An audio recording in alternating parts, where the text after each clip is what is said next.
What's up, guys? It's Coach Thomas with Freebell. Today I want to cover the front rack position. The front rack position is really important in some of our large dynamic movements.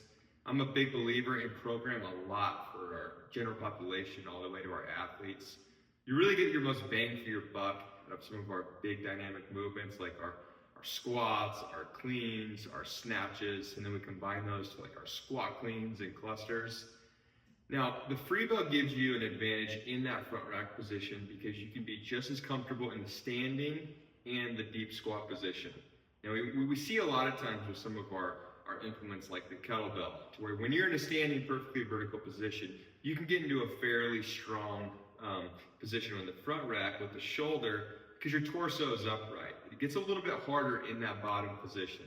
Same idea with our dumbbell. Nice, good position in the top, and as soon as we go to that low position, it drops, that dumbbell drops, and it becomes really hard with the shoulder. With the Freebell, you can really get into a really advantageous position, okay, especially in the bottom position, and I'll show you here. So if we go to a clean, I want my front rack to be a lot like I would be into like a barbell. Like I want my elbows in front of the shoulders, I want the weight nice and close to the body. That way the weight stays supported to my chest as close to the body as I possibly can. Now when I go to the bottom of the squat, as you can see, I'm still able to hold that position, right? The weight doesn't pull away from my body. It doesn't put extra stress on my shoulder. I can be in a normal squat. I can be in more of our kickstand position.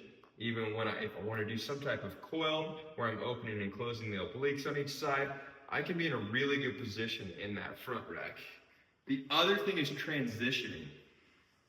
We've seen it a lot when you have transition, when you're doing multiple reps of a clean, or maybe you're transitioning from a clean to a press or to a cluster like a thruster, where we'll get to that shoulder position, and sometimes athletes will have to manipulate to be able to actually hold it on the shoulder, whether that's dropping the dumbbell so the weight's actually just sitting on the shoulder, or in the kettlebell, we're like switching positions in the shoulder. For the Freebell, because I have the rotating handle in the opening bottom, I can transition really well from my squat position here, and now I'm still in contact with it. My wrist stays straight underneath my elbow. I can transition to my pressing even after multiple reps. Everything stays in that perfect position, and I can bring it directly back down to that front rack, okay? So, especially for those that have a little bit of shoulder issues, right, where I don't want to get my elbow out, where I'm having to support an implement out there, or maybe we're wanting to push the weight a little bit heavier, to where like, if the dumbbells feel comfortable here, but as you get heavier, that limiting factor is actually your upper body supporting the weights. Freebell is a great alternative to keep you increasing those weights slightly and to keep you in a better position on some of our big dynamic movements.